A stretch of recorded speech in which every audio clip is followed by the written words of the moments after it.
మరి ఈరోజు వైకుంఠగిరిపైన ఉండేటువంటి శ్రీ వెంకటేశ్వర స్వామి వారి యొక్క రెండో బ్రహ్మోత్సవాల సందర్భంగా స్వామివారిని దర్శించుకోవడం చాలా ఆనందదాయకం.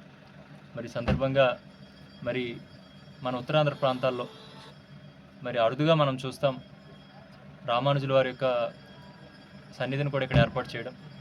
ఇంకా ఎవరైతే వైఖాన సాంప్రదాయంలో వైష్ణవ సాంప్రదాయంలో మరి గొప్ప గొప్ప ఆల్వార్లు ఉన్నారో, గురువులు ఉన్నారో వారందరినీ కూడా ఇక్కడ స్వరూపాలతో వారిని ఇక్కడ నూతనంగా ప్రతిష్ఠ చేయడం. మరి అలాగే ఎంతో గొప్ప సంకల్పం.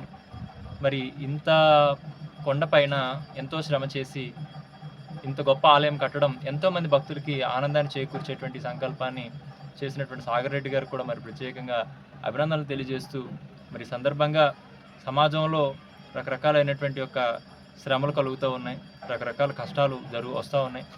ఆఖరికి అందరూ కూడా డబ్బులు సంపాదిస్తూ ఉన్నారు, ఆఖరికి అభివృద్ధి జరిగిపోతూ ఉంది అనుకుంటా ఉన్నారు తప్పితే ఏ వ్యక్తి కూడా పడుకునేటప్పుడు ప్రశాంతంగా నిద్ర చెందలేకపోతున్నాడు, ఏ వ్యక్తి కూడా నిద్ర లేచేటప్పుడు ప్రశాంతంగా నిద్ర లేవలేకపోతున్నాడు అని అంటే ప్రతి ఒక్కరూ కూడా బాధలతోనే బ్రతుకుతున్నామన్న విషయాన్ని గుర్తుపెట్టుకొని ఈ బాధలన్నిటికీ కారణం ఇంచుమించుగా మన యొక్క ఆలోచనలు, మన యొక్క ప్రవర్తనలే. కాబట్టి ఇవన్నీ కూడా మనం సరిదిద్దుకోగలిగితే, మనల్ని మనం సంస్కరించుకోగలిగితే, మన సంస్కారవంతులుగా మారగలిగితే ఆ రోజు ఏ రకమైనటువంటి ఇబ్బంది ఉండదు. వచ్చినా కూడా వాటిని మనం ధైర్యంగా ఎదుర్కోగలుగుతాం.